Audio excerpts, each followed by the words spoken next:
আজকের ক্লাসে আমরা জাবেদা নিয়ে আলোচনা করব। প্রথমে আমরা জানব জাবেদা কি। জাবেদা হচ্ছে কোনো প্রতিষ্ঠানের দৈনন্দিন লেনদেন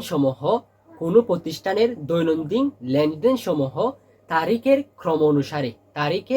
ক্রম অনুসারে দ্বৈত সত্তা বিশ্লেষণ করে, অর্থাৎ ডেবিট এবং ক্রেডিট বিশ্লেষণ করে যেই প্রাথমিক বইয়ে লিপিবদ্ধ করা হয় তাকে বলা হয় জাবেদা। অর্থাৎ কোনো প্রতিষ্ঠানের দৈনন্দিন সংগঠিত লেনদেন সমূহ তারিখের ক্রম অনুসারে দ্বৈত সত্তা বিশ্লেষণ করে, অর্থাৎ ডেবিট পক্ষ এবং ক্রেডিট পক্ষ বিশ্লেষণ করে যে বইয়ের মধ্যে লিপিবদ্ধ করা হয় তাকে বলা হয় জাবেদা। জাবেদা শব্দটি ফরাসি শব্দ জার, অর্থাৎ জাবেদা শব্দটি প্রথমে ফরাসি শব্দ জার থেকে ইংরেজি শব্দ জার্নাল এসেছে। অর্থাৎ জাবেদা শব্দটি ফরাসি শব্দ জার থেকে উৎপত্তি হয়েছে। ফরাসি শব্দ জার থেকে ইংরেজি শব্দ জার্নাল অর্থ হচ্ছে জাবেদা। জাবেদা হচ্ছে হিসাব চক্রের দ্বিতীয় ধাপ। হিসাব চক্রের ধাপ হচ্ছে 10টি। এর দ্বিতীয় ধাপ হচ্ছে জাবেদা। জাবেদাকে বলা হয় প্রাথমিক হিসাবের বই। জাবেদার অপর নাম হচ্ছে প্রাথমিক হিসাবের বই, কালীন হিসাবের বই, তারপর হচ্ছে মৌলিক হিসাবের বই। অর্থাৎ জাবেদাকে প্রাথমিক হিসাবের বই, কালীন হিসাবের বই অথবা মৌলিক হিসাবের বইও বলা হয়।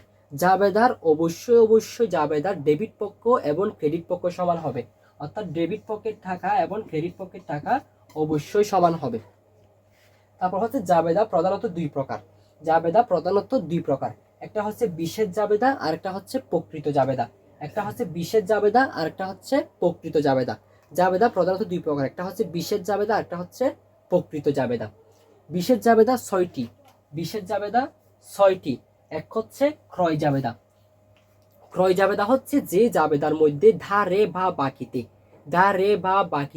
কোনো পণ্য ক্রয় করলে যে জাবেদায় অন্তর্ভুক্ত হবে সেটা হচ্ছে ক্রয় জাবেদা। সম্পদ নয়, সম্পদ ছাড়া।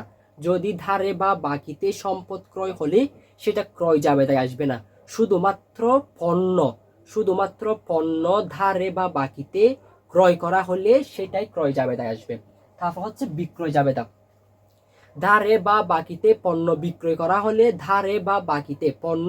করা হলে যে জাবেদায় আসবে সেটাই হচ্ছে বিক্রয় জাবেদা, শুধুমাত্র পণ্য, সম্পদ নয়। তৃতীয়ত হচ্ছে ক্রয় ফেরত জাবেদা হচ্ছে ওই ধারে বা বাকিতে ক্রয়কৃত পণ্য ফেরত দেওয়া হলে যে জাবেদায় আসবে সেটা হচ্ছে ক্রয় ফেরত জাবেদা। তারপর হচ্ছে বিক্রয় ফেরত জাবেদা হচ্ছে ধারে বা বাকিতে যে পণ্যগুলো বিক্রয় করা হয়েছিল ওই পণ্যগুলো যদি ফেরত আসে সেটা যে জাবেদায় আসবে সেটা হচ্ছে বিক্রয় ফেরত জাবেদা। তারপর হচ্ছে নগদ প্রাপ্তি জাবেদা। নগদ বা চেকে প্রতিষ্ঠানে কারবারে যদি কোনো টাকা আসে সেটা হচ্ছে নগদ প্রাপ্তি জাবেদা। নগদ বা চেকে, ধারে নয়, নগদ বা চেকে প্রতিষ্ঠানে কোনো টাকা আসলে সেটা হচ্ছে নগদ প্রাপ্তি জাবেদা। তারপর হচ্ছে নগদ প্রদান জাবেদা। নগদ বা চেকে কোনো টাকা প্রতিষ্ঠান থেকে চলে গেলে যে জাবেদায় অন্তর্ভুক্ত হবে সেটা হচ্ছে নগদ প্রদান জাবেদা। তাহলে ক্রয় জাবেদায় আসবে ধারে বা বাকিতে পণ্য ক্রয় করলে, বিক্রয় জাবেদায় আসবে ধারে বা বাকিতে পণ্য বিক্রয় করলে, ক্রয় ফেরত জাবেদায় আসবে ধারে বা বাকিতে ক্রয়কৃত পণ্য ফেরত দেওয়া হলে, আর বিক্রয় ফেরত জাবেদায় আসবে ধারে বা বাকিতে বিক্রয়কৃত পণ্য ফেরত আসলে। আর নগদ প্রাপ্তি জাবেদায় আসবে নগদ বা চেকে প্রতিষ্ঠানে টাকা আসলে। আর নগদ প্রদান জাবেদায় আসবে নগদ বা চেকে প্রতিষ্ঠান থেকে কোনো টাকা চলে গেলে যে জাবেদায় আসবে সেটা হচ্ছে নগদ প্রদান জাবেদা। তারপর হচ্ছে প্রকৃত জাবেদা প্রধানত চারটি। এক হচ্ছে সমন্বয় জাবেদা, তারপর হচ্ছে সংশোধনী জাবেদা, 3 হচ্ছে সমাপনী জাবেদা, 4 হচ্ছে প্রারম্ভিক জাবেদা। সমন্বয় জাবেদার মধ্যে বকেয়া এবং অগ্রিম এবং বকেয়া যত লেনদেন আছে সেই লেনদেনগুলো সমন্বয় জাবেদার মধ্যে এসে থাকে। তারপর হচ্ছে সংশোধনী জাবেদা করতে গিয়ে যদি কোনো ভুল হয়ে যায় ওই ভুলগুলো সংশোধন করার জন্য যে জাবেদা দেওয়া হয় সেটা হচ্ছে সংশোধনী জাবেদায় করতে গিয়ে, অর্থাৎ বিশেষ জাবেদা কিংবা অন্যান্য জাবেদার মধ্যে যদি কোনো ভুল হয় ওই জাবেদাগুলো ঠিক করার জন্য যেই জাবেদা দেওয়া হয় সেটা হচ্ছে সংশোধনী জাবেদা। তারপর হচ্ছে সমাপনী জাবেদা। এই সমাপনী জাবেদায় নামিক হিসাব, আয় ব্যয় উত্তোলন, আয় ব্যয় উত্তোলন, এই 3 হিসাবকে নামিক হিসাব বলা হয়। এই নামিক হিসাবগুলো হিসাবকাল শেষে এই 3 প্রকার হিসাব আয় ব্যয় উত্তোলন বন্ধ করার জন্য যে জাবেদা দেওয়া হয় সেটা হচ্ছে সমাপনী জাবেদা। তাহলে জাবেদা হচ্ছে কোনো প্রতিষ্ঠানের দৈনন্দিন সংগঠিত লেনদেন সমূহ তারিখের ক্রম অনুসারে ডেবিট ক্রেডিট বিশ্লেষণ করে যে বইতে লিপিবদ্ধ করা হয় সেটাকে বলা হয় জাবেদা। জাবেদা ফরাসি শব্দ যার থেকে এসেছে।